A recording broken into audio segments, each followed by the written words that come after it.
Welcome back to the Next Is Now podcast. Today, I'm going to be joined by Rob Noonan and Chase Baudron here shortly. We are going to be having our first episode discussing our brand new MHC circuit, talk a little bit about the goals headed into year one, a little bit more background on our high school circuit, and a ton more, talking about teams that are going to be in the fold in year one from across the country. Thank you for tuning in. Let's get into it. Welcome on, Chase, Rob. Appreciate you guys hopping on. Don't want to bury the lead here. So to start here, Rob, I wanted to ask you about the launch of the circuit as a whole. Obviously, over the last few years, circuit has been a big buzzword in the grassroots landscape. So wanted to just get your view on the whole league going into year one of the Made Hoop circuit. So we're excited to have the league. Obviously, we do this at the middle school level and have gone nationally. So now we're taking that structure and system of making this high school circuit a more nationally known circuit and grabbing teams from the Midwest, the South, and the Southeast. On top of that, with having a bunch of kids who are very talented and scholarship level players from different regions, we are also going to use our platform, Instagram, which has, over 313,000 followers, our scouting service with guys like yourself, and then bringing in multiple additional media outlets to use our platform to push these kids to where they want to go on the court. Absolutely. So obviously thinking about the spring and summer's AAU basketball, a big focus as a whole is on the shoe circuit teams, the shoe circuits as a whole. But for someone, Chase, who's been on the other side in college basketball at numerous levels as well, what do you think is the value of an independent circuit, and what role does it play in the AAU ecosystem, I would say? Yeah, I think you're right in that statement, Max. Coming from the college side, now being on the grassroots side, I think there's a ton of talent on the independent circuits or outside of sneaker circuits in general. And I think there's a huge opportunity for college programs to gain advantages in recruiting by attending these events. And so I know myself, when I was on the college side, it was a priority for us to make sure we knew who players were and what teams they were playing with on those independent circuits. And I think it allows those players to be seen in a different spotlight, in different roles on the floor, and have, like you said, more opportunities sometimes on the floor to kind of show their overall game.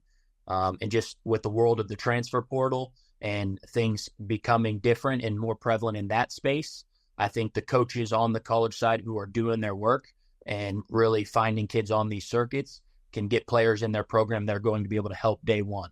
And I think that's what's most important in today's new age college basketball, is finding kids who can impact winning day one when they step on campuses.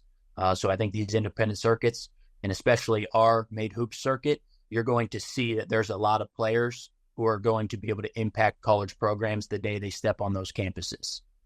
Yeah, absolutely. I think that's on the money, especially a lot of the scouting service stuff we're doing on evaluating the different levels of college basketball. We're seeing, because of the transfer portal, every talent level below the high major level is continuing to grow more and more talented. We're even seeing that D2, D3, JUCO levels as well. So I think that's on the money.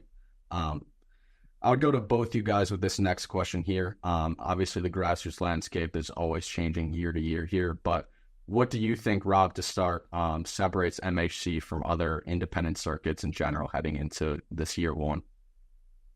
I would say for ours, it's way more on not a total national scale, but more national than most, as we're not region focused. You have a team from Tennessee, Alabama, Florida, Georgia. So I think that does a great job there's so much talent in those areas. You bring him to the East Coast where our stops are going to be, and now some kids are getting different looks from different coaches in different regions, and there's just more overall resources for kids to play at the scholarship level that they aspire to. That if I'm going to recruit a kid from Alabama and I go to our DMV event, May 17th and 18th, I might see a kid from a different region that I like. So I think it does benefits all the kids that are playing in our circuit. Yeah, I think to build off of what Rob said, I I think the platform, and again, that's a buzzword that's probably used in grassroots a lot as well. But I think the benefit that Made Hoops has is the work that we've put in over the last 10 plus years with our middle school circuit, but also our individual events as well, has allowed us to gain the respect in the space as being one of the top platforms in grassroots basketball. And so we're not starting from step one. We're already multiple steps down the road with a massive following that allows us to use that platform for the circuit right away. And again, I think with that platform, I think our scouting service would be one of those things within the platform that really separates us. Having a full team of people who their only job is to be evaluating prospects and putting those prospects on the map through our platform is going to be a huge separator. And that's going to be our plan, is to try and give these teams and these players that spotlight that they may not get with a sneaker circuit, or they may not get with another independent circuit. And that's going to be a priority for us on the high school level, as it's been with all of our individual events and middle school circuit as well. And I would take it a step further, Max and Chase, and say, from the scouting service point of view, Max, you know as well as anyone, you see these kids from sixth grade all the way till high school. So our scouting service is highly valued and trusted. So now when it's the most trusted service at the middle school level, we've seen all these kids for 3 years already. We're going to continue to watch them for an additional 4. There's no reason why we aren't going to be the most trusted source for high school either, being that we have these kids from sixth grade. You watch half them play EYBL, you watch half them play at all these different circuits. It just adds more value and trust to what we're doing currently. No doubt. We've begun to roll out some team announcements over the last few weeks, and I'll get to both you guys here, but who's a team or two? I'll start with Chase here. Who's a team or two you're excited to see compete? Yeah, I think overall I'm really excited about the quality of our product in year one with the Made Hoops circuit. I think it's going to be extremely competitive, and college coaches are going to have to make it a priority to come and see the kids that will be playing in our league. Speaking of, like I said, of two teams, I think Swish Athletics is one that comes to mind. Program out of Michigan who's done a really good job of creating a positive reputation in the state by, like I said, building their program up from middle school to high school and having some really talented teams. I think it's, like I said, a program that's been with us on the Made Hoops in middle school. It has been, like I said, in the Made Hoops family, we'll say, but really excited to see the rosters that they're going to put out this spring in the 15U, 16U, and 17U. I think another one that comes to mind for me, living here in Georgia, is going to be Empire, a program, again, here in the metro Atlanta area that has done a really good job of servicing kids in a very sneaker-heavy state. Year after year, they continue to have talented players that go on to play scholarship basketball. And so I'm really excited to kind of see them on that national level. Like Rob had mentioned earlier, I think their program is going to benefit from our national platform, and it's going to be a team that a lot of colleges are going to have to take note and continue to follow their program with the players that they're going to be producing. For me, I would say I'm excited to bring back specifically 2 programs, and then I'm excited about the addition of the other 2. Having Team Takeover National be back is obviously a huge deal for our circuit, with them being a staple in grassroots basketball on both the boys and the girls side through all levels, the job that they do, and then bringing back New Heights, and they're the former champs. Those were 2 outstanding additions that we made.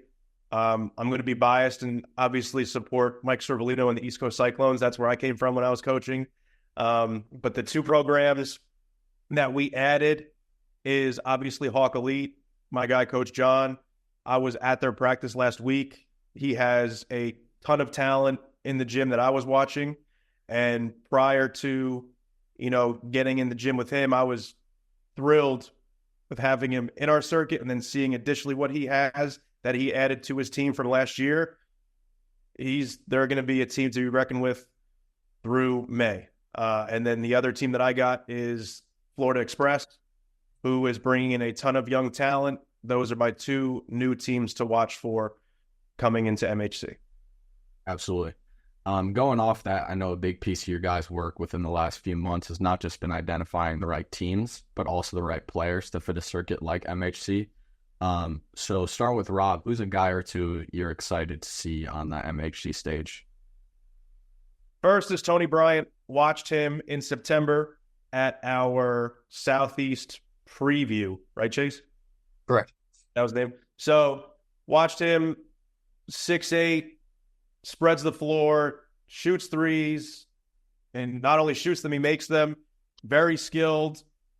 2026, I am more than willing to say he's going to be a top 25 player when it's said and done. I'll go on record for that.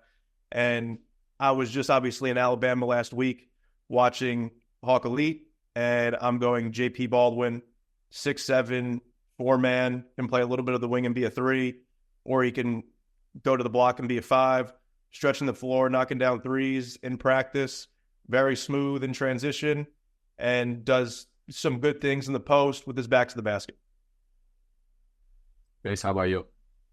Yeah, I think two that stick out to me. Number one is going to be Mason Ellison of Mid-Atlantic Select, 2025 kid who I think is going to really start to gain some national recognition this spring. It's definitely someone on our list that we're really excited to have.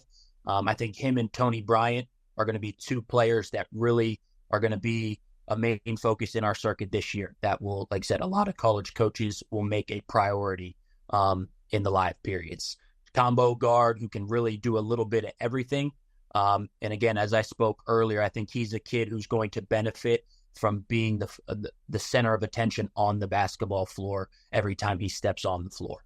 There's going to be a target on his back, and for him to be able to show his skill set on our platform, I think he's really going to be a player that starts to get some national recognition and could potentially start arguing his case to be in the top rankings of our, like I said, our 2025 class. Another kid, again, in the 2025 class is Tyler Robbins. Going to be playing with the Scoring Factory team out of Pittsburgh. Goes to Upper St. Clair High School. 6'9", 6'10", big man with a lot of skill, great footwork.